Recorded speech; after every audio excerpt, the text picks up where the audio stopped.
ആരോഗ്യരംഗത്തിന്റെ പുതിയ എപ്പിസോഡിലേക്ക് എല്ലാ പ്രേക്ഷകർക്കും സ്വാഗതം. പ്രമേഹം ഒരു ജീവിതശൈലി രോഗമാണ്. എന്നിരുന്നാലും കൃത്യമായിട്ടുള്ള നിയന്ത്രണങ്ങളില്ലാതെ മുന്നോട്ട് പോയാൽ അത് ഗുരുതര പ്രത്യാഘാതങ്ങളാണ് ഉണ്ടാക്കുക. പ്രത്യേകിച്ച് പ്രമേഹം കണ്ണുകളെയും വൃക്കകളെയും എങ്ങനെയാണ് ബാധിക്കുന്നത്? ഈ വിഷയത്തെക്കുറിച്ച് ഇന്ന് നമ്മളോട് സംസാരിക്കുന്നത് കുന്നംകുളം സൗത്ത് സോൺ ഡയബറ്റിക് സെന്ററിലെ managing director doctor Shameer C Sulaiman. Doctor നമസ്കാരം, ആരോഗ്യരംഗത്തിലേക്ക് സ്വാഗതം. നമസ്കാരം ഡോക്ടർ, കഴിഞ്ഞൊരു എപ്പിസോഡിൽ എന്താണ് പ്രമേഹം അല്ലെങ്കിൽ അതിൻ്റെ കാരണങ്ങളൊക്കെ നമ്മൾ കൃത്യമായിട്ട് ചർച്ച ചെയ്ത വിഷയമാണ്. പക്ഷേ പ്രത്യേകിച്ച് പ്രമേഹം കണ്ണുകളെയും വൃക്കകളെയും ബാധിക്കുന്നുണ്ട്. അപ്പോൾ ആദ്യം നമുക്ക് എങ്ങനെയാണത് കണ്ണുകളിലേക്ക് പ്രമേഹം എടുക്കുന്നത്? ഓക്കെ, പ്രമേഹ നേത്രരോഗവും പ്രമേഹ വൃക്കരോഗവും, ഇതിന് രണ്ട് ഡയബറ്റിക് റെറ്റിനോപ്പതി, ഡയബറ്റിക് നെഫ്രോപ്പതി. അനിയന്ത്രിതമായ പ്രമേഹം തീർച്ചയായിട്ടും നമ്മുടെ രക്തം ഏതെല്ലാം അവയവങ്ങളിലെത്തുന്നു ആ അവയവങ്ങളിലെല്ലാം പ്രമേഹം, ഈ അമിതമായിട്ടുള്ള ഷുഗർ അതിൻ്റേതായിട്ടുള്ള മാറ്റങ്ങൾ വരുത്തുന്നു. അപ്പോൾ നമ്മൾ നേത്രരോഗം എന്ന് പറയുമ്പോൾ വ്യക്തമായി മനസ്സിലാക്കേണ്ടത്, ഒരു പരിധിവരെ പ്രമേഹമുള്ള ആളുകൾക്ക് കണ്ണ് നഷ്ടമാകുന്നത് വരെ കാഴ്ചയുടെ വില അറിയില്ല. അപ്പോൾ അവിടെ ഉണ്ടാകുന്നത് ഈ അനിയന്ത്രിതമായിട്ടുള്ള രക്തത്തിലുള്ള രക്തചംക്രണ വ്യൂഹത്തിലെ ഷുഗർ 24 മണിക്കൂറും ഈ കണ്ണിൻ്റെ ചെറിയ ചെറിയ രക്തക്കുഴലുകളിലൂടെ കയറിപ്പോകുമ്പോൾ വളരെ നേർത്ത രക്തക്കുഴലുകളിലെ ഭിത്തികളിൽ ഷുഗർ ബാധിച്ച് അത് പൊട്ടി കണ്ണിൻ്റെ ഉള്ളിൽ ബ്ലീഡ് ചെയ്യുന്നതും, അതുപോലെ തന്നെ അമിതമായിട്ടുള്ള രക്തത്തിൽ ഷുഗർ മൂലം ഉണ്ടാകുന്ന കൊളസ്ട്രോളും ബ്ലീഡ് ചെയ്യും. അങ്ങനെ നമ്മൾ നേത്രത്തിന് ശരിക്ക് ആദ്യകാലങ്ങളിൽ പ്രമേഹ രോഗികൾക്ക് ഒരു ബുദ്ധിമുട്ടും കാണില്ല. അപ്പോൾ ഈ നിയന്ത്രണമില്ലാത്ത പ്രമേഹം വളരെ ആഴത്തിലുള്ള രക്തക്കുഴലുകളെയും അതുപോലെ തന്നെ കാഴ്ചയും നഷ്ടമാക്കുന്നു. ഡോക്ടർ, ഇപ്പോൾ കണ്ണിന് എന്തെങ്കിലും പ്രശ്നമുണ്ട് പ്രമേഹമുള്ളവർക്ക്, അത് നമുക്ക് എങ്ങനെ ലക്ഷണങ്ങളോടെ തിരിച്ചറിയാനുള്ള വഴിയുണ്ടോ? നേരത്തെ നമ്മൾ സൂചിപ്പിച്ച പോലെ പ്രമേഹം ഒരു നിശബ്ദനായിട്ടുള്ള കൊലയാണ്. ഈ ഒരു വേർഡിൽ തന്നെ ഉണ്ട് അതൊരു നിശബ്ദത. അപ്പോൾ ഒരു ലക്ഷണം സ്പെസിഫിക്കായിട്ട് നമുക്ക് പറയാൻ പറ്റത്തില്ല. അതുകൊണ്ടാണ് ഇവിടെ ആളുകൾ അവയവങ്ങൾ നഷ്ടപ്പെടുന്നത്. എനിക്കൊരു കുഴപ്പമില്ല, എനിക്ക് ഷുഗറുണ്ട്, എനിക്ക് പ്രശ്നങ്ങളൊന്നുമില്ല, ഞാൻ എൻ്റെ മരുന്ന് കഴിക്കുന്നു എന്ന ഒരു ധൈര്യത്തോടെ ജീവിച്ചു പോകുന്നതുകൊണ്ടാണ് ഈ സമൂഹത്തിൽ ഏറ്റവും കൂടുതൽ പ്രശ്നങ്ങൾ ഉണ്ടാകുന്നത്. അപ്പോൾ അതുകൊണ്ട് ഈ ഒരു നിശബ്ദനായിട്ടുള്ള കൊലയാളി, പ്രത്യേകിച്ചും നമ്മൾ ഈ സുന്ദരമായ കണ്ണുകളെ കൊണ്ട് വളരെ നല്ല കാഴ്ചകൾ കണ്ട് ജീവിക്കുമ്പോൾ വളരെ പെട്ടെന്ന് ഒരു കർട്ടനിട്ട പോലെ നമ്മുടെ കാഴ്ച നഷ്ടപ്പെടുന്ന ആ ഒരു അവസ്ഥയിലിട്ട് പോകുന്നത് ഇല്ലാതാക്കണമെങ്കിൽ തീർച്ചയായിട്ടും ലക്ഷണങ്ങളില്ലാത്ത ആളുകൾ തന്നെ 6 മാസത്തിലൊരിക്കൽ പ്രമേഹമുള്ള ആളുകൾ വിദഗ്ധനായ പ്രമേഹത്തിൻ്റെ കണ്ണുകൾ നോക്കുന്ന ഡോക്ടറെ കണ്ട് കണ്ണിൽ മരുന്നൊഴിച്ച് കണ്ണിൻ്റെ നേത്രപടലം വികസിച്ച് അതിലൂടെ നോക്കി കണ്ണിൻ്റെ ഉള്ളിലുള്ള മാറ്റങ്ങളെ നേരത്തെ കൂട്ടി മനസ്സിലാക്കണം. ഡോക്ടർ, പലപ്പോഴും ഒരു 40 എബോവ് കഴിഞ്ഞാൽ വെള്ളെഴുത്ത് സ്വാഭാവികമായിട്ട് തുടങ്ങുക. അപ്പോൾ കണ്ണിൻ്റെ ചെറിയ കാഴ്ചയ്ക്ക് പ്രശ്നങ്ങളൊക്കെ പലർക്കും വരാറുണ്ട്. പ്രത്യേകിച്ച് ഒരു ഷുഗർ പേഷ്യൻ്റ് ആവുമ്പോൾ ഇത്തരത്തിലുള്ള ഒരു ലക്ഷണങ്ങൾ കണ്ടാൽ അത് അങ്ങനെ സാധാരണ എല്ലാവർക്കും ഉണ്ടാവുന്ന ഒരു വെള്ളെഴുത്തിൻ്റെതായ ലക്ഷണങ്ങളാണ് എന്ന് കരുതി ചികിത്സിക്കാതിരിക്കുന്നത് കൂടുതൽ സങ്കീർണമാക്കുന്നുണ്ടോ? തീർച്ചയായിട്ടും വെള്ളെഴുത്തും പ്രമേഹവും പ്രായവും ഒക്കെ ഒരുപാട് ബന്ധപ്പെട്ട് കിടക്കുന്നതാണ്. ഇവിടെ ചില ആളുകൾക്ക് ഈ കാഴ്ച കുറയുന്നത് മൂലം അത് വെള്ളെഴുത്താണെന്ന് കരുതി കണ്ണടയോ അല്ലെങ്കിൽ അത് കുഴപ്പമില്ല എന്ന് പറഞ്ഞ് ചിലപ്പോൾ സാഹചര്യമൊക്കെ പറഞ്ഞിട്ടുണ്ടെങ്കിലും പ്രശ്നങ്ങളില്ല എന്ന് പറഞ്ഞ് നടക്കുന്നുണ്ട്. തീർച്ചയായിട്ടും പ്രമേഹമുള്ള ആളുകൾ ഈ കാരണം വളരെ സൂക്ഷിക്കേണ്ടിയിരിക്കുന്നു. കാരണം പ്രമേഹം അവരുടെ ഞരമ്പുകളെ ബാധിച്ചാൽ, നെർവ്സിനെ ബാധിച്ചു കഴിഞ്ഞാൽ വെള്ളത്തിന് ചികിത്സിച്ചാലും കാഴ്ച തിരിച്ചു കിട്ടില്ല. അപ്പോൾ വളരെ ചിലപ്പോൾ ചില ലക്ഷണങ്ങൾ എന്ന് പറയുന്നത് ചെറിയ നമ്മൾ കാഴ്ചയിൽ ചെറിയൊരു എൻ്റെ കണ്ണിൽ നേരത്തെ കാണുമ്പോൾ എനിക്കൊരു കറുത്ത കുത്ത് കാണുന്നു, അല്ലെങ്കിൽ എൻ്റെ കണ്ണിലെന്തോ ബ്ലഡ് ഓടിക്കൊണ്ടിരിക്കുന്നു. ഇതൊക്കെ ചിലപ്പോൾ ഉള്ളിലുള്ള രക്തക്കുഴലുകൾ ബ്ലീഡ് ചെയ്തിട്ട് രക്തം വരുന്നതിൻ്റെ ഒരു സൂചനയായേക്കാം. അത് വളരെ സൂക്ഷിക്കേണ്ടിയിരിക്കും. ഇപ്പോൾ പ്രമേഹ രോഗികൾ കണ്ണ് ടെസ്റ്റ് ചെയ്യേണ്ടത് ഒരു അനിവാര്യതയാണ്. തീർച്ചയായിട്ടും ഒരു ഒന്നില്ലെങ്കിൽ ഒരു വിദഗ്ധനായ നേത്രരോഗ വിദഗ്ധരെ കണ്ട് ഡയബറ്റിക് റെറ്റിനോപ്പതിയുടെ തുടക്കമുണ്ടോ, അതല്ലെങ്കിൽ ഫണ്ടോസ്കോപ്പി എന്ന് പറഞ്ഞിട്ട് പുതിയൊരു ചികിത്സ ടെസ്റ്റ് ചെയ്യുന്ന ഒരു സംഗതിയുണ്ട്. കണ്ണുകളുടെ ഉള്ളിലുള്ള നേത്രപടലത്തിൽ എത്രത്തോളം പ്രമേഹത്തിൻ്റെ രക്തക്കുഴലുകളിലും നെർവ്സിനൊക്കെ ബാധിച്ചിട്ടുള്ളത് ഫണ്ടോസ്കോപ്പിയിലൂടെയും നമുക്ക് ആ ഒരു ചിത്രത്തിലൂടെയും വ്യക്തമായിട്ട് പ്രമേഹം ബാധിക്കുന്നുണ്ടോ എന്നുള്ളത് അറിയാൻ കഴിയും. അപ്പോൾ ഇവിടെ ലക്ഷണങ്ങളെക്കാൾ ഉപരി നമ്മൾ ഡോക്ടറെ കണ്ട് അല്ലെങ്കിൽ ഫണ്ടോസ്കോപ്പി നോക്കി നേത്രരോഗത്തെ നേരത്തെ കൂട്ടി കണ്ടെത്താൻ മാത്രമേ നമുക്ക് ഇന്നത്തെ കാലഘട്ടത്തിൽ കഴിയുള്ളൂ. അപ്പോൾ പ്രമേഹം കണ്ണുകൾക്ക് ബാധിച്ചു കഴിഞ്ഞാൽ അത് പൂർണ്ണമായി നമുക്ക് റിക്കവർ ചെയ്യാനുള്ള സാധ്യത എത്രത്തോളം ഉണ്ട്? വളരെ ഇമ്പോർട്ടൻ്റ് ആയിട്ടുള്ള ഒരു ക്വസ്റ്റ്യനാണത്. ഡയബറ്റീസിലെ ഏറ്റവും വലിയ പ്രശ്നം ഒരു സ്റ്റേജ് വരെ നമുക്ക് റിവേഴ്സിബിൾ ചേഞ്ചുകൾ ഉണ്ടാവാം, മറ്റൊന്ന് നോൺ റിവേഴ്സിബിൾ ആയിരിക്കാം. അപ്പോൾ അതുകൊണ്ടാണ് നമ്മൾ പീരിയോഡിക്കലായിട്ടുള്ള ചെക്കപ്പ് വളരെ ആവശ്യമാണെന്ന് പറയുന്നത്.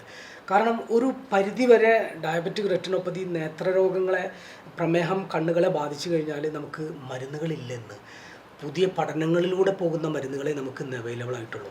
പിന്നെ സർജിക്കലായിട്ടുള്ള ഇൻ്റർവെൻഷൻ എന്ന് പറഞ്ഞാൽ ചിലപ്പോൾ ബ്ലീഡിംഗ് ഒക്കെ വന്നു കഴിഞ്ഞാൽ, റെറ്റിനൽ ഹീമറേജ് എന്ന് പറഞ്ഞാൽ ബ്ലീഡിംഗ് ഉള്ളിൽ വന്നു കഴിഞ്ഞാൽ അതിനെ സർജിക്കലായിട്ട് റിമൂവ് ചെയ്യാൻ പറ്റും. അതുപോലെ റെറ്റിനൽ ഡിറ്റാച്ച്മെൻറ്റ്, നെർവ്സിനൊക്കെ ഡിറ്റാച്ച് ചെയ്ത് കഴിഞ്ഞാൽ അതിനൊക്കെ നമുക്ക് മാറ്റങ്ങൾ ഉണ്ടാവാം. പക്ഷേ കാഴ്ച അപ്പോഴും നമുക്ക് വലിയ വിഷയമാണ്. അപ്പോൾ അതുകൊണ്ട് എല്ലാവരും ഓർത്തിരിക്കേണ്ട സംഗതി, ഇവിടെ പ്രമേഹത്തെ നിയന്ത്രിച്ച് നേത്രരോഗങ്ങൾക്ക് പോകാതിരിക്കുക എന്ന് വെച്ചാൽ പ്രമേഹം കണ്ണുകളെ ബാധിക്കാതിരിക്കുന്ന ഒരു അവസ്ഥയിലോട്ട് പോയില്ലെങ്കിൽ അപകടമാണ്. അപ്പോൾ ചികിത്സാ രീതി വളരെ നേരത്തെ ആണെങ്കിൽ തീർച്ചയായിട്ടും ലേസർ ട്രീറ്റ്മെൻ്റ് ഉണ്ട്, സർജിക്കൽ ട്രീറ്റ്മെൻ്റ് ഉണ്ട്, അതുപോലെ കണ്ണിലേക്ക് കൊടുക്കുന്ന ഇഞ്ചെക്ഷൻസ് ഉണ്ട്. ഇതൊക്കെ ഒരു പരിധി വരെ നമുക്ക് നിയന്ത്രിക്കാമെങ്കിലും കാഴ്ച നഷ്ടപ്പെടാതെ നേരത്തെ കൂട്ടി. പക്ഷെ ഒരുപാട് ലേറ്റ് ആയിട്ടാണ് നമ്മൾ കണ്ടെത്തുന്നതെങ്കിൽ ഇതൊന്നും ഒരു പരിഹാരമല്ല. സുന്ദരമായ കാഴ്ച നമ്മുടെ നഷ്ടപ്പെടും. ഇപ്പോൾ നമ്മൾ കഴിഞ്ഞ എപ്പിസോഡിലൊക്കെ പറഞ്ഞിട്ടുണ്ടായിരുന്നു, കൃത്യമായിട്ടുള്ളൊരു നിയന്ത്രണമാണ് പ്രമേഹത്തിന് വേണ്ടതെന്ന്. അപ്പോൾ ഏതൊരു ഘട്ടത്തിലാണ് പ്രമേഹം ഒരു നിയന്ത്രണ വിധേയമാകുന്ന ഘട്ടത്തിലാണോ കണ്ണുകൾക്ക് കൂടി അതൊരു പ്രത്യാഘാതം ഉണ്ടാക്കുന്ന സിറ്റുവേഷനിലേക്ക് വരുന്നത്? തീർച്ചയായിട്ടും നമുക്ക് പ്രമേഹം ഒരു നിയന്ത്രണ ഘട്ടത്തിൽ എന്ന് പറയുന്നത്, നമ്മൾ ഒരു 2 ഷുഗർ മാത്രം നോക്കി ജീവിക്കുന്ന ഒരു സമൂഹത്തിലാണ് ജീവിക്കുന്നത്. ഇവിടെയാണ് നമ്മുടെയൊക്കെ തെറ്റ് വരുന്നത്. യഥാർത്ഥത്തിൽ നമ്മുടെ ഉച്ചയ്ക്ക് ഭക്ഷണത്തിന് മുമ്പും ശേഷം ഷുഗറുണ്ട്, നമ്മൾ അറിയുന്നില്ല.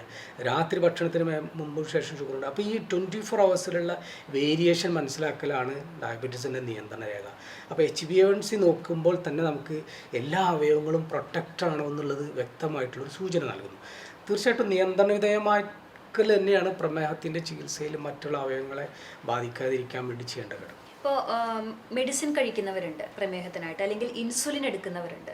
അപ്പോൾ ഇങ്ങനെ മരുന്നും അല്ലെങ്കിൽ ഇത്തരത്തിലുള്ള ഇൻസുലിനും എടുക്കുന്നത് കൊണ്ട് എനിക്ക് കണ്ണിന് യാതൊരു പ്രശ്നവും ഉണ്ടാവാനുള്ള സാധ്യതയില്ല, അതുകൊണ്ട് എനിക്ക് കണ്ണ് അങ്ങനെ ടെസ്റ്റ് ചെയ്യേണ്ട ആവശ്യമില്ല എന്ന് കരുതുന്നവരുണ്ട്. ഡോക്ടർ, അത് എത്രത്തോളം പ്രശ്നങ്ങൾ ഉണ്ടാക്കുമോ? പൊതുവേ ആയിട്ടുള്ളൊരു തെറ്റിദ്ധാരണയാണത്. ഞാൻ മരുന്ന് കഴിക്കുന്നുണ്ടല്ലോ, എനിക്ക് പ്രശ്നങ്ങളൊന്നുമില്ല, എനിക്ക് ഈ കാഴ്ചയ്ക്ക് കുഴപ്പമില്ല, കേൾവിക്ക് കുഴപ്പമില്ല, എനിക്ക് സംസാരിക്കാം, എനിക്ക് ഉറങ്ങാം, എനിക്ക് നടക്കാം, എൻ്റെ ജോലികളെല്ലാം ഭംഗിയായി നടക്കും. ഇതൊരു മനുഷ്യൻ്റെ ഒരു ആവശ്യകതയാണ്. അപ്പോൾ അവർ വളരെ കംഫർട്ടായിട്ടുള്ള ഒരാളെ ചെന്നിട്ട് നിങ്ങളുടെ കണ്ണുകൾ ടെസ്റ്റ് ചെയ്യുമെന്ന് പറയുമ്പോൾ അവിടെ ഒരു വിരോധാഭാസമുണ്ട്. പക്ഷെ അവിടെ നമ്മുടെ ആരോഗ്യത്തെക്കുറിച്ചുള്ള ഒരു അറിവില്ലായ്മയാണത്. അപ്പോൾ നേരത്തെ കൂട്ടി തീർച്ചയായിട്ടും ഈ ഒരു സംഗതി ഒരിക്കലും ഞാൻ ചികിത്സിക്കുന്നുണ്ട്, പക്ഷെ അതിൻ്റെ പ്രൊഡക്റ്റീവ് എന്താണ്, അതിൻ്റെ ഗുണഫലം എനിക്ക് കിട്ടുന്നുണ്ടോ, ഇതാണ് നമ്മൾ ചിന്തിക്കുന്നത്. വളരെ ഇമ്പോർട്ടൻ്റ് ആയിട്ട് സംഗതി. ഞാൻ ചികിത്സിക്കുന്നുണ്ട്, ഞാൻ സമയം കളയുന്നു, ഞാൻ പൈസ ചിലവഴിക്കുന്നു, ഞാൻ അതിനുവേണ്ടി ബുദ്ധിമുട്ടുന്നു, പക്ഷേ അതിൻ്റെ ഗുണം എനിക്ക് കിട്ടുന്നുണ്ടോ? ആ ഗുണം കിട്ടാത്ത ഒരു സമൂഹം നമ്മുടെ നാട്ടിലുണ്ട്. അവർ തീർച്ചയായിട്ടും ആ ഗുണം കൂടെ കിട്ടിക്കഴിഞ്ഞാൽ പെർഫെക്റ്റായി. ഡോക്ടർ, ഇപ്പോൾ അത് കഴിഞ്ഞ് നമ്മൾ വൃക്കകളിലേക്ക് വരുമ്പോൾ പ്രത്യേകിച്ച് പലപ്പോഴും കേട്ടിട്ടുള്ളത് പ്രമേഹത്തിന് ഗുളിക കഴിക്കുമ്പോൾ അത് വൃക്കകളെ ബാധിക്കുന്നു, ആ മെഡിസിൻ എന്നാണ്. യഥാർത്ഥത്തിൽ അങ്ങനെ മെഡിസിൻ ആണോ ബാധിക്കുന്നത്, അതോ ഈ പ്രമേഹം തന്നെയാണോ വൃക്കകളെ ബാധിക്കുന്നത്? വളരെ ഇമ്പോർട്ടൻ്റ് ആയിട്ടുള്ളൊരു ക്വസ്റ്റ്യനാണ്. നമ്മുടെ നാട്ടിൽ വളരെ വളരെ സാധാരണക്കാർ പറഞ്ഞുകൊണ്ടിരിക്കുന്ന ഒരു വിഷയമാണ് നമ്മുടെ വൃക്കരോഗം. വൃക്കരോഗം വളരെ പ്രാധാന്യമർഹിക്കുന്ന ഒന്നാണ്. അതിലേറെ നമ്മളിന്ന് ആളുകൾ പറയുന്നൊരു സംഗതിയാണ്, ഞാൻ കഴിക്കുന്ന മരുന്നുകളെ കൊണ്ട് എൻ്റെ വൃക്ക നഷ്ടപ്പെട്ടു, ഞാൻ 10 കൊല്ലമായിട്ട് പ്രമേഹമുള്ള ആളാണ്, ഞാൻ ഇത്രയും കാലം മരുന്ന് കഴിച്ചിട്ട് എൻ്റെ വൃക്ക നഷ്ടപ്പെട്ടു. നമ്മളിവിടെ വളരെ സിമ്പിളായിട്ട്, എൻ്റെ രക്തത്തിലെ പഞ്ചസാര കൂടുന്ന ഒരു പ്രതിഭാസം എന്ന് പറയുന്നത്, ലിവറിൽ നിന്ന് വരുന്ന ഗ്ലൂക്കോസ് അമിതമായിട്ട് എൻ്റെ രക്തചംക്രമണ വ്യൂഹത്തിൽ വരുന്നു. അതിനനുസരിച്ച് എൻ്റെ പാങ്ക്രിയാസ് സെൻസ് ചെയ്തിട്ട് ഇൻസുലിൻ വരുന്ന ഒരവസ്ഥയിലാണ് റെഗുലൈസ് ചെയ്ത് പോകുന്നത്. അപ്പോൾ ലിവറിൽ നിന്ന് വരുന്ന ഗ്ലൂക്കോസ് അധികമാകുമ്പോൾ പാങ്ക്രിയാസിൽ നിന്ന് വരുന്ന ഇൻസുലിൻ കുറവോ അല്ലെങ്കിൽ അതിൻ്റെ പ്രവർത്തനശേഷി കുറയുന്നത് മൂലമാണ് ഡയബറ്റീസ് എന്ന് പറയുന്ന രക്തചംക്രമണ വ്യൂഹത്തിൽ സ്ഥിരമായിട്ട് ഷുഗർ കൂടി നിൽക്കുന്നത്. ഈ കൂടി നിൽക്കുന്ന പ്രമേഹം, അത് അനിയന്ത്രിതമായിട്ടുള്ള പ്രമേഹം എന്ന് പറയുന്നത് അതൊരു വിഷമാണ്. അപ്പോൾ അമിതമായിട്ടുള്ള പഞ്ചസാര തീർച്ചയായിട്ടും എല്ലാ അവയവങ്ങളിലും 24 മണിക്കൂർ യാത്ര ചെയ്യുന്നുണ്ട്. അത് എല്ലാ അവയവങ്ങളും കേടുവരുത്തുന്നു.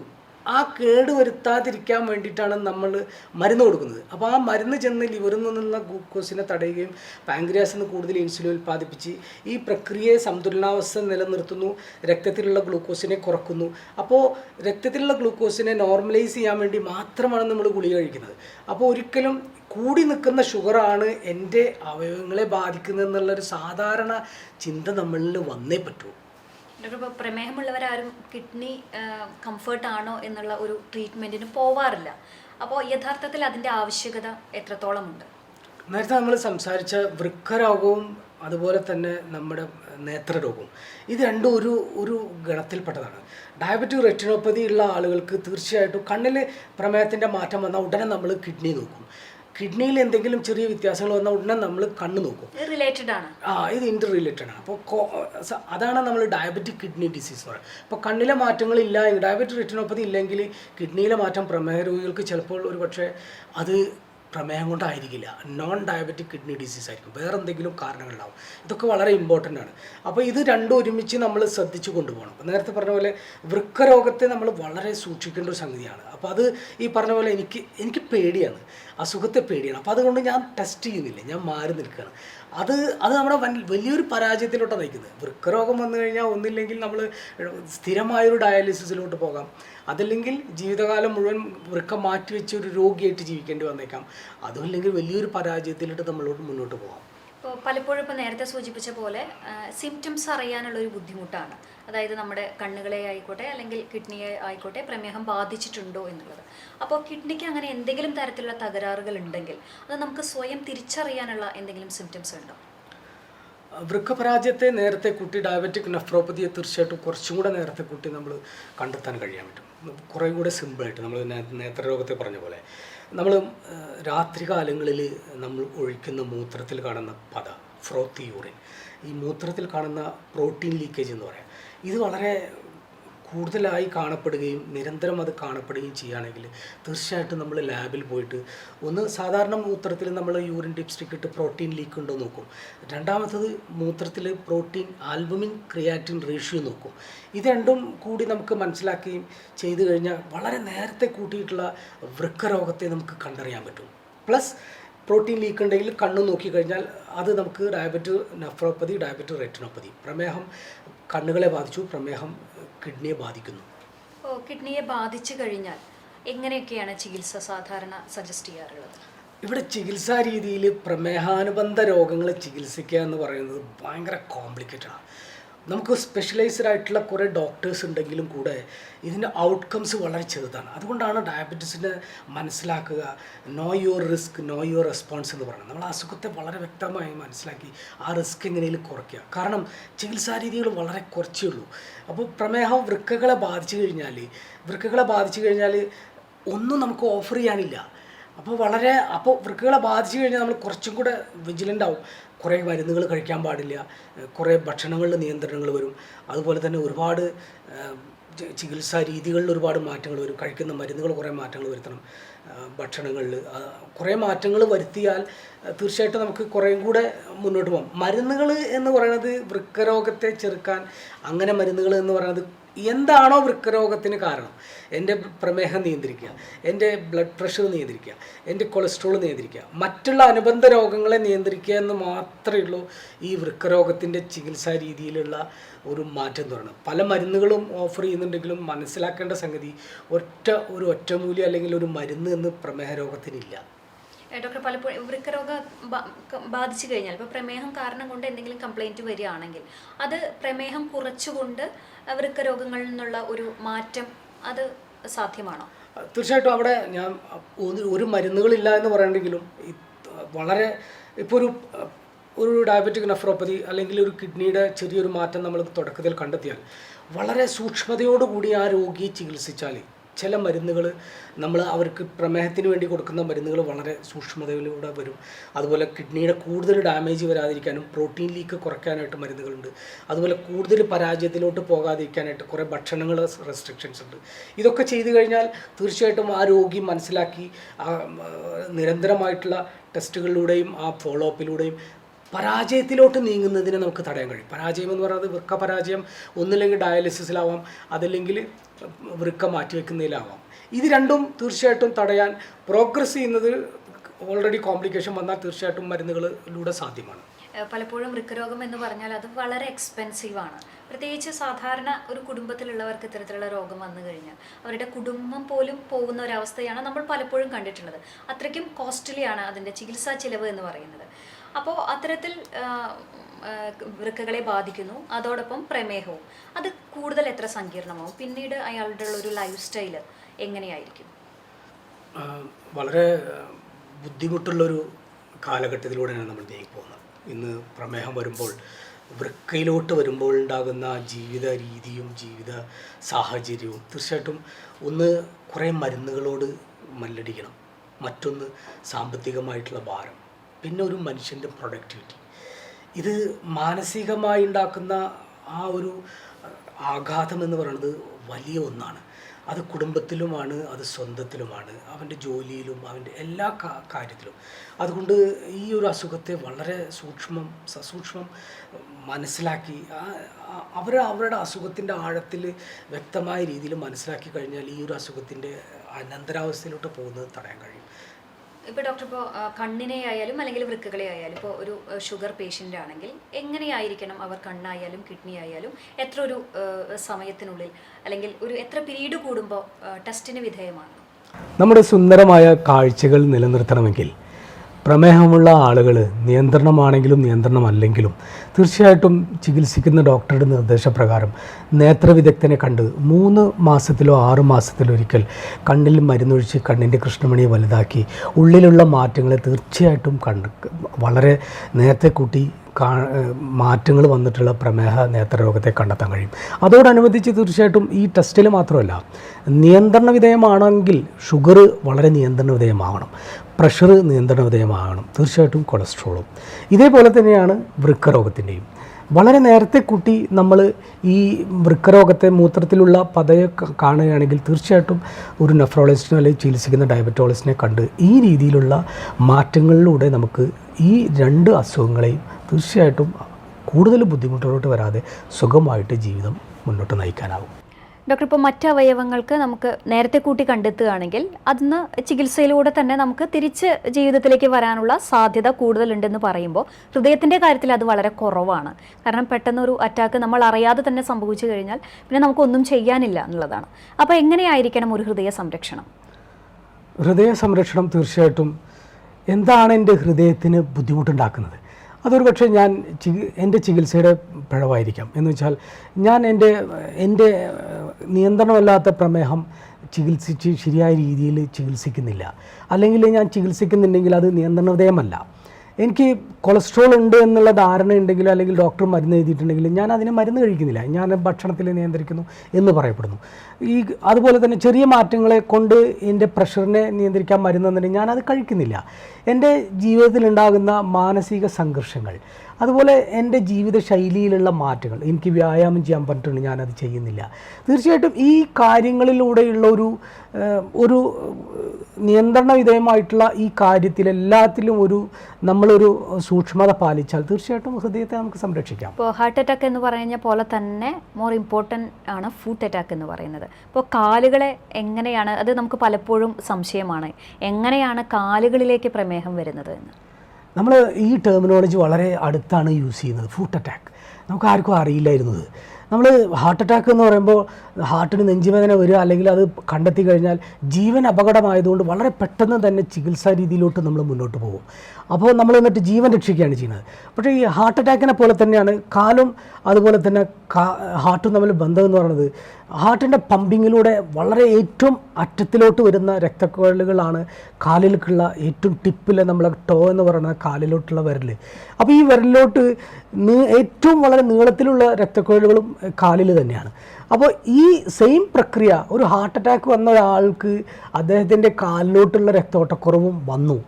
അവിടെയാണ് നമ്മൾ വളരെ സൂക്ഷിക്കേണ്ടത്. അപ്പോൾ ഇത് ഹാർട്ട് അറ്റാക്ക് വന്ന പോലെ ഫുഡ് അറ്റാക്ക് വരുന്നത്. പക്ഷേ ഫുഡ് അറ്റാക്കിനെ നമ്മൾ അത്ര ശ്രദ്ധിക്കപ്പെടാതിരിക്കുന്നത് എന്താണെന്ന് വെച്ചാൽ കാലിൻ്റെ നഖം അല്ലെങ്കിൽ കാലിൻ്റെ ഒരു വിരൽ അല്ലെങ്കിൽ 2 വിരൽ, കാൽപാദം, ഇതൊന്നും ആരും അത്ര ഒരു ഈസി ആയിട്ട് എടുക്കുന്നില്ല. വളരെ സില്ലി ആയിട്ട് അത് കാലിലൊരു ചെറിയ മുറിവല്ലേ.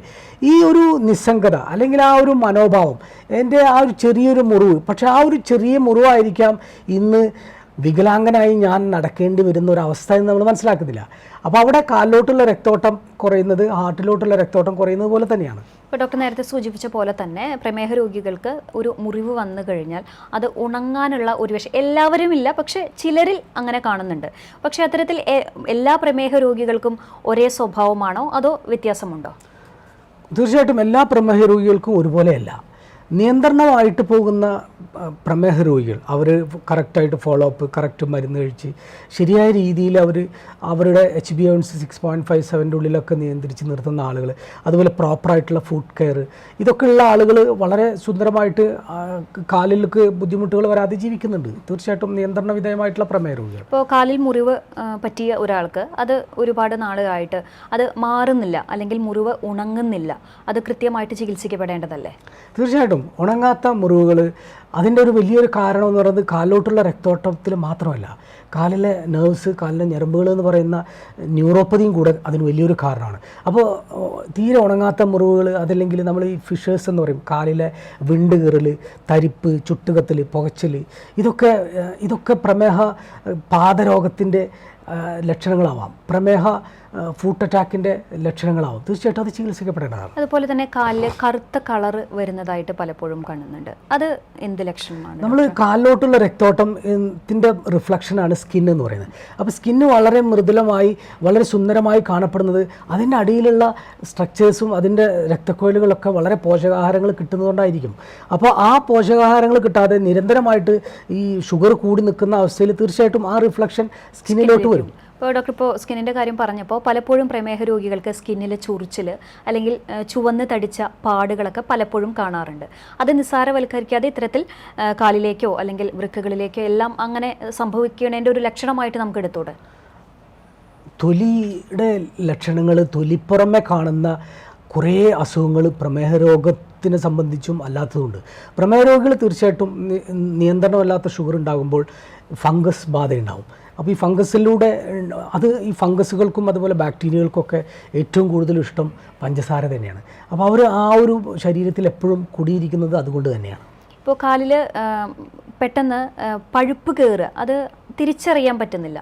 പലപ്പോഴും ഷുഗർ പേഷ്യൻസിന് പറഞ്ഞു കേട്ടിട്ടുള്ളതാണ് പഴുപ്പ് കയറി അവസാനം കാല് മുറിച്ച് കളയേണ്ട ഒരു അവസ്ഥ. അപ്പോൾ എപ്പോഴാണ് ഡോക്ടർ അങ്ങനത്തെ ഒരു സാഹചര്യം വരുന്നത്? ഞാൻ നേരത്തെ പറഞ്ഞ പോലെ ചില ഘട്ടങ്ങൾ, ഇപ്പോൾ എൻ്റെ കാലിലുള്ള ചെറിയ തഴമ്പുകൾ, ഈ തഴമ്പുകളെ ഞാൻ അവഗണിക്കുന്നു. എൻ്റെ കാലിലുള്ള തരിപ്പ്, ചുട്ടുകത്തൽ, പുകച്ചിൽ, അതുപോലെ തന്നെ മരവിപ്പ്, ചെറിയ വ്രണങ്ങൾ, ഇതിനെ അവഗണിക്കുമ്പോൾ ഇതൊരു പക്ഷേ ഞാൻ അറിയാത്തതുകൊണ്ടാണ്. അപ്പോൾ എൻ്റെ കാലിൽ ഞാൻ ഇട്ട് നടക്കുന്ന എൻ്റെ ചെരുപ്പ് ഞാൻ അറിയാതെ എൻ്റെ കാലിൽ നിന്ന് ഊരിപ്പോവുക. അപ്പോൾ എൻ്റെ സെൻസേഷൻ നഷ്ടപ്പെട്ടു. ഞാൻ ഒരു കുപ്പിച്ചില്ലിൽ ഞാൻ നടക്കുമ്പോൾ എൻ്റെ ഷൂവിൻ്റെ ഉള്ളിൽ കയറി കുത്തിയിരിക്കുന്നു, ഞാനത് അറിഞ്ഞില്ല.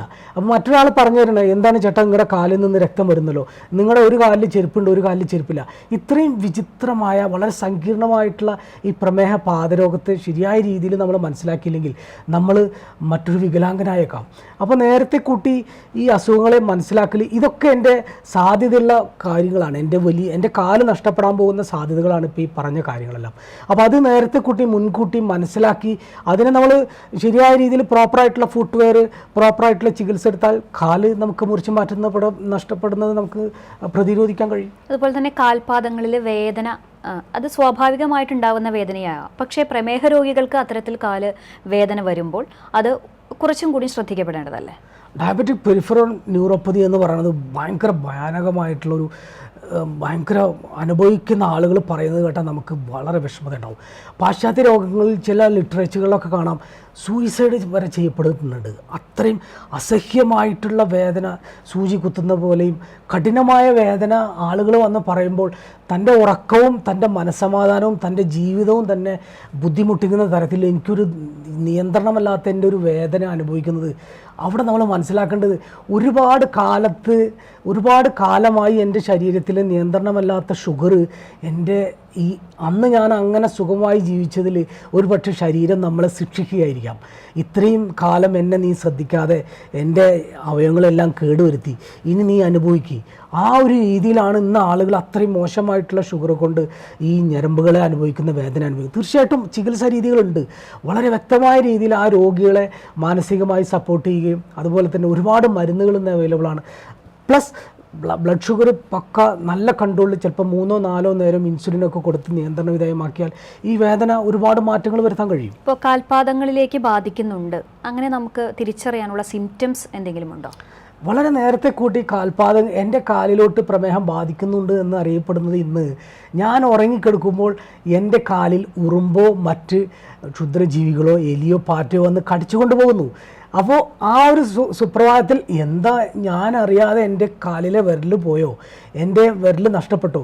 അപ്പോൾ ഇവിടെ അങ്ങനെ ഒരു സംഗതി വരുമ്പോഴാണ് നമ്മൾ മനസ്സിലാക്കുന്നത്. തീർച്ചയായിട്ടും നേരത്തെ കൂട്ടി എൻ്റെ കാലിൽ ചെറിയ തരിപ്പ്, ചെറിയ മരവിപ്പ്, ചുട്ടുകത്തൽ, പുകച്ചിൽ, ഈ ചെറിയ മാറ്റങ്ങൾ കണ്ടാൽ, അല്ലെങ്കിൽ എൻ്റെ കാലിലുള്ള കളർ വ്യത്യാസം, എൻ്റെ കാല് ഡ്രൈ ആകുക, എൻ്റെ കാലിലെ രോമങ്ങൾ കൊഴിഞ്ഞു പോവുക, എൻ്റെ കാലിൽ കളർ വ്യത്യാസം, എനിക്കെന്തോ സാധാരണ ഫീൽ ചെയ്യാത്ത എന്തോ എൻ്റെ കാലിൽ ഞാൻ അനുഭവിക്കുന്നു. ഇത് പ്രമേഹ പാദരോഗത്തിൻ്റെ ലക്ഷണമാണ്. ഇതൊന്നും മറ്റുള്ള സിംറ്റംസിനെല്ലാം കുറച്ചും കൂടി തിരിച്ചറിയാൻ കൂടുതൽ സാധ്യത കാൽപാദങ്ങളിലെ പ്രമേഹം ബാധിക്കുന്നതാണ്. വളരെ ശരിയാണ്. മറ്റുള്ള പ്രമേഹം മറ്റ് നേത്രരോഗത്തെയോ ഹൃദയരോഗത്തെയോ അതുപോലെ തന്നെ വൃക്കരോഗത്തെയോ അതിനേക്കാൾ ഉപരി പ്രമേഹ പാദരോഗത്തിൽ വരുമ്പോൾ തീർച്ചയായിട്ടും പാദരോഗങ്ങളെ നമുക്ക് നേരത്തെ കൂട്ടി ആളുകൾക്ക് മനസ്സിലാക്കാൻ കഴിയും.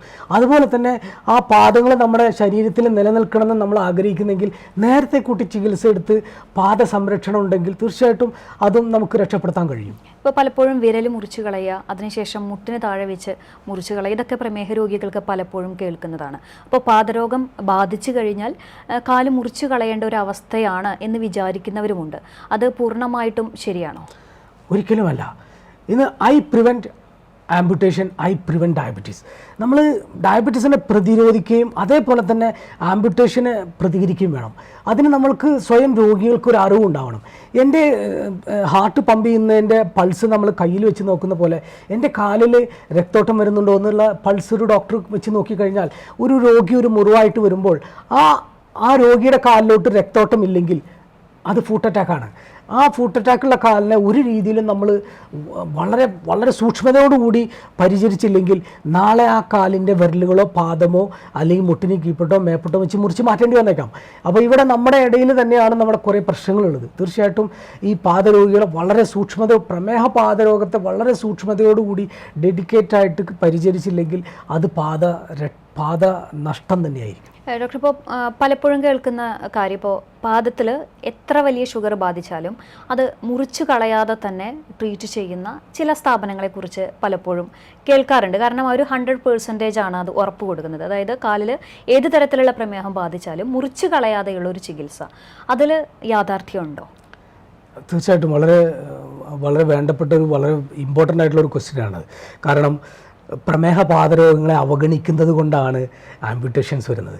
അതുകൊണ്ട് ഇന്നത്തെ കാലഘട്ടത്തിൽ ഇപ്പോൾ പ്രമേഹ പാദരോഗത്തിൽ വരുന്ന ബുദ്ധിമുട്ടുകൾ നേരത്തെ ഒരു പൊഡിയാട്രി ഡിപ്പാർട്ട്മെൻറ്റ്, ഒരു ഡയബറ്റോളജിസ്റ്റ് വളരെ വ്യക്തമായ രീതിയിൽ ആ കാലിനെ അസസ് ചെയ്താൽ ആ കാലിൻ്റെ പ്രശ്നം എന്താണ്, അതിൽ ന്യൂറോപ്പതിയാണോ പ്രശ്നം, അതല്ലെങ്കിൽ നേരത്തെ പറഞ്ഞ ഫുട്ട് അറ്റാക്കിൻ്റെ പ്രശ്നമാണോ, ഇന്ന് ഹാർട്ടിലോട്ടുള്ള ആൻജിയോപ്ലാസ്റ്റി ചെയ്യുന്ന പോലെ കാലിലോട്ടുള്ള ആൻജിയോപ്ലാസ്റ്റി ഉണ്ട്.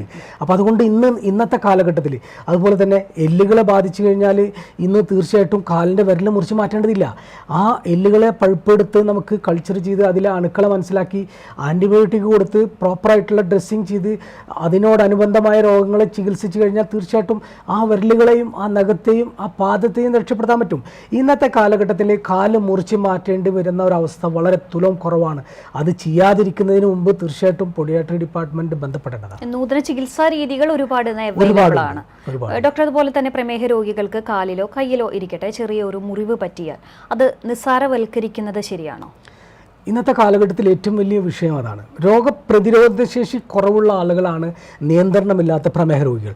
അവർക്ക് എവിടെ മുറിവ് വന്നു കഴിഞ്ഞാലും അതിനെ നമ്മൾ പറയുക പ്രമേഹത്തിൻ്റെ പൾപ്പ്, പ്രമേഹക്കുരു.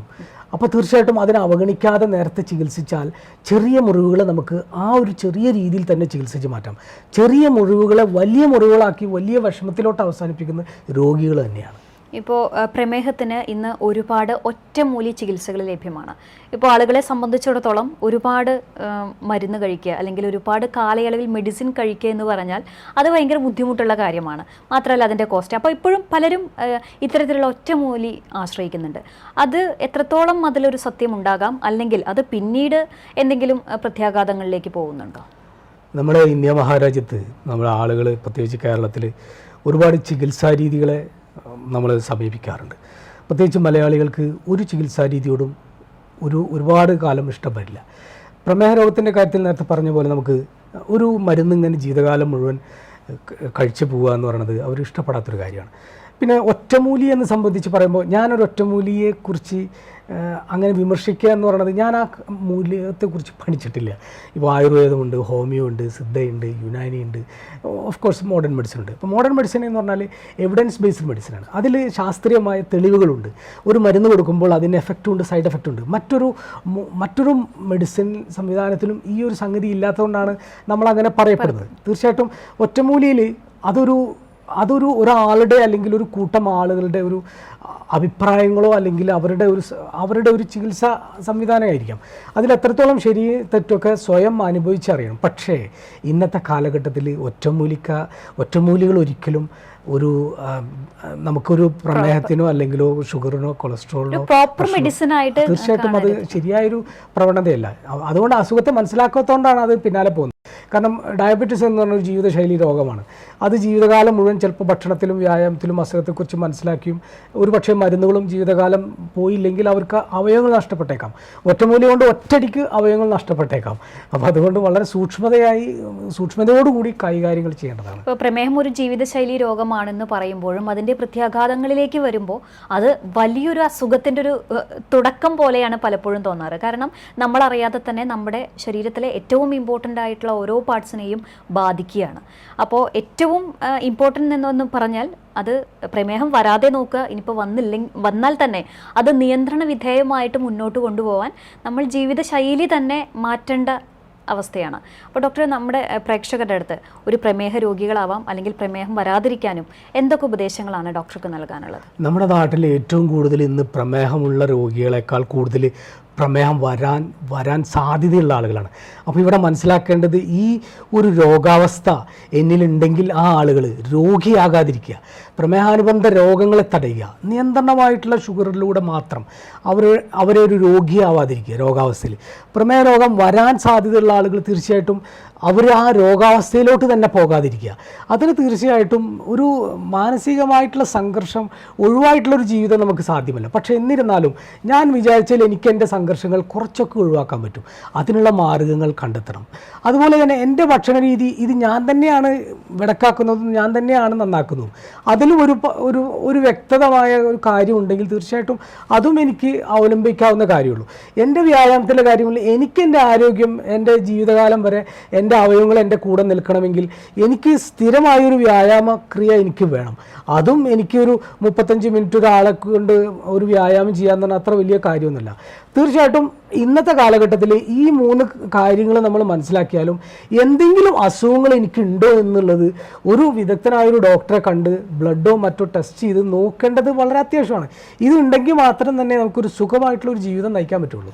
അപ്പോൾ ഡോക്ടർ, എന്തായാലും വളരെയധികം നന്ദി. നമ്മൾ ഒരുപാട് എപ്പിസോഡുകൾ ഈ ഒരു പ്രമേഹത്തെക്കുറിച്ച് ചെയ്തു. എനിക്ക് തോന്നുന്നു പ്രമേഹത്തെക്കുറിച്ച് കൂടുതൽ ആളുകളിലേക്ക് ഈ ഒരു ഇൻഫോർമേഷൻസ് എത്തിയിട്ടുണ്ടാവും എന്ന് വിചാരിക്കുന്നു. കാരണം എന്താണ് പ്രമേഹം, അതിൻ്റെ പ്രത്യാഘാതങ്ങൾ എന്താണ്, എങ്ങനെയൊക്കെയാണ് അതിൻ്റെ ചികിത്സാ രീതി, അതെല്ലാം ഡോക്ടർ വളരെ കൃത്യമായിട്ട് നമുക്ക് പറഞ്ഞു തന്നു. അപ്പോൾ വളരെയധികം നന്ദി ഡോക്ടർ. ഡോക്ടർ നേരത്തെ പറഞ്ഞ പോലെ തന്നെ പലപ്പോഴും പ്രമേഹം എന്ന് പറയുമ്പോൾ അത് ഒരു ജീവിതശൈലി രോഗമാണ് എന്ന് വിചാരിച്ച് അതിനെ നിസ്സാരവൽക്കരിക്കുന്നവരുണ്ടാവാം. പക്ഷേ നമ്മൾ കൃത്യമായിട്ടുള്ള ഒരു ശ്രദ്ധ പ്രമേഹം എന്ന രോഗാവസ്ഥയ്ക്ക് കൊടുത്തിട്ടില്ലെങ്കിൽ അത് പിന്നീട് നമുക്ക് വലിയ പ്രത്യാഘാതങ്ങളിലേക്കാണ് നമുക്ക് നയിക്കുക. അപ്പോൾ സ്വയം പ്രമേഹം വരണോ അല്ലെങ്കിൽ പ്രമേഹ രോഗികൾ അത് മാറാൻ സ്വയമാണ് നമ്മൾ ശ്രദ്ധിക്കേണ്ടത്. നമ്മുടെ ജീവിതശൈലിയിലാണ് മാറ്റം വരുത്തേണ്ടത്, മാനസിക സമ്മർദ്ദങ്ങളാണ് കുറയ്ക്കേണ്ടത്. അതോടൊപ്പം തന്നെ കൃത്യമായ വ്യായാമവും കൂടി ഉണ്ടെങ്കിൽ ഒരു പരിധി വരെ നമുക്ക് പ്രമേഹത്തെ നിയന്ത്രിച്ചുകൊണ്ട് മുന്നോട്ട് പോകാനായിട്ട് സാധിക്കും. ആരോഗ്യരംഗത്തിന്റെ ഇന്നത്തെ അധ്യായം ഇവിടെ പൂർണ്ണമാവുന്നു. അടുത്ത എപ്പിസോഡിൽ മറ്റൊരു വിഷയവുമായി വീണ്ടും കാണാം. നന്ദി, നമസ്കാരം.